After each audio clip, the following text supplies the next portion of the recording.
Kuala Lumpur Malaysia 8 मार्च 2014 12:25। Malaysian airlines flight MH370 तैयार है Kuala Lumpur international airport से बीजिंग रवाना होने के लिए। ऑन बोर्ड हैं 227 पैसेंजर्स और 12 फ्लाइट क्रू मेंबर्स जो कि आने वाले ख़तरे से बिल्कुल अनजान थे। MH370 एक कमर्शियल फ़्लाइट थी और मलेशिया एयरलाइंस के लिए ये एक रूटीन प्रोसीजर था जिसे हम एक नॉर्मल रूटीन फ़्लाइट कह सकते हैं। फ़्लाइट का रास्ता लगभग सीधा था, कोलालंपुर से वियतनाम, फिर साउथ चाइना सी से होते हुए बीजिंग की तरफ सीधा जाता था।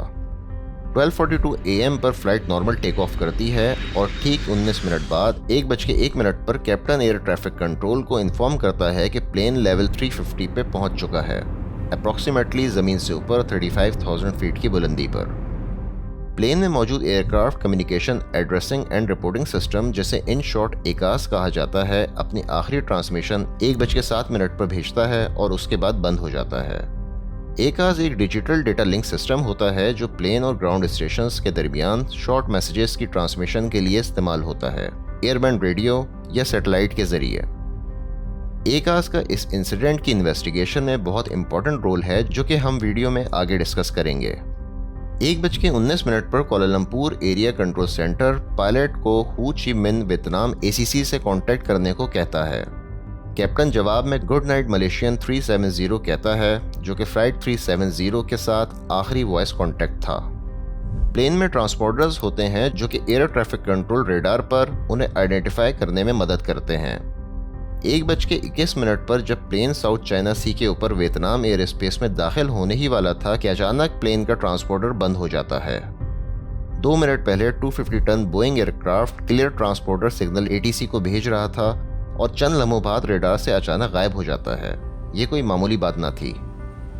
अजीब बात यह थी कि प्लेन सिविलियन रेडार स्क्रीन से ज़रूर गायब हुआ था, मगर ग्राउंड कंट्रोल इससे अनजान था कि मलेशियन मिलिट्री रेडार ने प्लेन को एक और घंटे तक ट्रैक किया और जो कुछ उसने ट्रैक किया वो हैरानकुन था।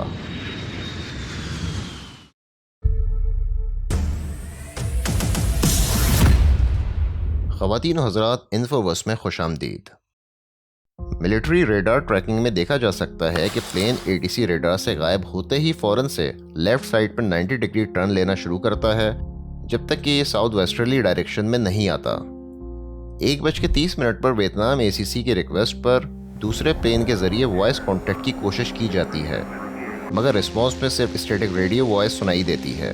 मिलिट्री रेडार पे प्लेन 2:22 तक दिखाई देता है और उसके बाद हमेशा के लिए रेडार से गायब हो जाता है। शेड्यूल के मुताबिक फ्लाइट MH370 को सुबह 6:30 पे बीजिंग लैंड करना था। शेड्यूल लैंडिंग के तकरीबन 1 घंटे बाद 7:24 पे मलेशियन एयरलाइंस को समझ आ गया कि फ़्लाइट अपनी मंजिल तक नहीं पहुंचने वाली। उन्होंने एक प्रेस कॉन्फ्रेंस की और बताया कि फ़्लाइट MH370 मिसिंग है, जिसके बाद फ़ौरन सर्च एंड रेस्क्यू ऑपरेशन शुरू किया गया, जो कि एविएशन हिस्ट्री का सबसे महंगा और मुश्किल ऑपरेशन बनने वाला था। पहली तलाश असल में प्लेन को जल्द से जल्द ढूंढना और सर्वाइवर्स को बचाना था, पर बदकिस्मती से समंदर में हर चीज़ तेज़ी से डूब जाती है। ना तो प्लेन का मलबा और ना ही सर्वाइवर्स वहाँ मौजूद होते हैं और एक search and rescue mission search and recovery mission में बदल जाता है।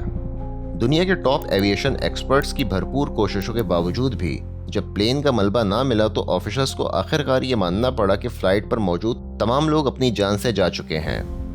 हर कोई इस बात को लेकर हैरान था कि टेक्नोलॉजी के उस दौर में जब इंटरनेट, सैटेलाइट और रेडार कम्युनिकेशन जैसी फैसिलिटीज़ थीं, प्लेन बस रेडार से गायब हो गया तो आखिर कैसे? चंद महीनों की तलाश के बाद इन्वेस्टिगेटर्स को आखिरकार एक अहम क्लू मिल ही गया। बोइंग ने प्लेन में एक मेंटेनेंस रिपोर्टिंग सिस्टम एकास इंस्टॉल किया था जो सैटेलाइट के जरिए काम करता था। इसका जिक्र हमने वीडियो के शुरू में किया था। एकास सिस्टम का काम इंजन्स की मेंटेनेंस इंफॉर्मेशन को हर घंटे रिपोर्ट करना था। 1:07 पर एकास सिस्टम ने फ्लाइट MH370 के साथ फाइनल ट्रांसमिशन की और उसके बाद सैटेलाइट कम्युनिकेशन लिंक लॉस्ट हो गया। मगर हैरत अंगेज तौर पे 2:25 पर प्लेन की तरफ से first handshake log on request Inmarsat satellite communication network को भेजी जाती है। ये लिंक तकरीबन 78 मिनट्स लॉस्ट रहने के बाद फिर से इस्टेब्लिश हो जाता है और हर घंटे प्लेन को मैसेज भेजता रहता है। जो कि काफ़ी मददगार साबित हुआ प्लेन से मैसेज भेजने और सैटेलाइट को उसे पिक करने में लगने वाले वक्त को कैलकुलेट करके प्लेन की लास्ट पॉसिबल पोजीशन का अंदाज़ा लगाने में और सर्च ऑपरेशन एरिया को नैरो डाउन करने में। इससे ये भी साबित हुआ कि प्लेन कहीं भी क्रैश नहीं हुआ था जहां इसे आखिरी बार रेडार पर डिटेक्ट किया गया था। असल में ये अपना राउट बदल चुका था और उसी डायरेक्शन में समंदर के ऊपर 6 घंटे तक रिमोट एरिया में उड़ता रहा। इस डेटा की बेसिस पर एविएशन एक्सपर्ट्स का मानना था कि फ्यूल खत्म होने की वजह से प्लेन इंडियन ओशन के साउदर्न पोर्शन में कहीं क्रैश हुआ होगा। सैटेलाइट डेटा के मुताबिक प्लेन गलत डायरेक्शन में हजारों माइल उड़ता रहा, एक दूर दराज समंदर के ऐसे हिस्से में जहां दूर दूर तक ना ही कोई एयरपोर्ट था और ना ही कोई लैंड करने की दूसरी जगह। शुरुआत में मीडिया ने थ्योरी प्रपोज की कि पायलट इन कमांड ने शायद सुसाइड की होगी, मगर असल में एक्सीडेंट रिपोर्ट से साफ जाहिर था कि पायलट की कोई हिस्ट्री नहीं थी इमोशनल या फिजिकल इश्यूज की जो खुदकुशी का सबब बनती। उसके अलावा फैमिली, दोस्तों और कोवर्कर्स ने भी यही कहा कि पायलट का फ्लाइट से पहले कोई एबनॉर्मल बिहेवियर नहीं था। कुछ लोगों का ये भी कहना था कि ये किसी किस्म का मैकेनिकल फेलियर था, लेकिन अगर ऐसा होता और मिसाल के तौर पे अगर प्लेन आग पकड़ लेता तो फ़ौरन से डीप्रेशराइज हो जाता और मौके पर ही क्रैश होता, ना कि कई घंटों तक उड़ता रहता। इन थ्योरीज के अलावा प्लेन हाईजैकिंग के बारे में भी बात की गई। जिस तरह प्लेन ने अचानक 90 डिग्री टर्न लिया, वो भी हाई एल्टीट्यूड और हाई स्पीड में, इशारा करते हैं कि ये जानबूझकर किया गया था। मगर फिर सवाल आता है कि हाईजैकिंग का मकसद क्या था? क्यों प्लेन को साउदर्न इंडियन ओशन की तरफ ले जाया गया जहाँ लैंडिंग के लिए कोई जगह न थी? उसके अलावा क्यों हाईजैकर्स ने कोई डिमांड नहीं की? अथॉरिटीज़ ने थॉरली सब पैसेंजर्स और क्रू मेंबर्स का बैकग्राउंड चेक किया, पर उनमें से कोई भी हाईजैकर की प्रोफाइल में फिट नहीं हुआ। लेकिन 2 पैसेंजर्स चोरीशुदा पासपोर्ट के साथ प्लेन पे ऑनबोर्ड हुए थे। इन्वेस्टिगेशन के बाद मालूम हुआ कि दोनों पैसेंजर्स ईरान से थे, एक 19 साल और दूसरा 29 साल का था। बाद में अंदाज़ा लगाया गया कि ये असाइलम सीकर्स थे और इंटरपोल के सेक्रेटरी जनरल ने कहा कि ये कोई टेररिस्ट एक्टिविटी नहीं थी। 2016 में न्यूयॉर्क मैगजीन ने रिपोर्ट किया कि पायलट ने अपने घर के फ्लाइट सिमुलेटर पर साउदर्न इंडियन ओशन के ऊपर उड़ान भरी थी, जो प्लेन के गायब होने से कुछ दिन पहले की थी। ये सिमुलेटेड फ्लाइट मिसिंग प्लेन के फाइनल पास से बहुत मिलती जुलती थी। इस इंकशाफ और पायलट की ज़ाती ज़िंदगी के मुतालिक ज़्यादा मालूमात रिलीज़ होने के बाद पहले से तयशुदा मास मर्डर सुसाइड का तस्वुर ज़्यादा मजबूत हो गया, पर उस सिमुलेशन से ये हरगिज़ साबित नहीं हुआ कि ये सुसाइड थी।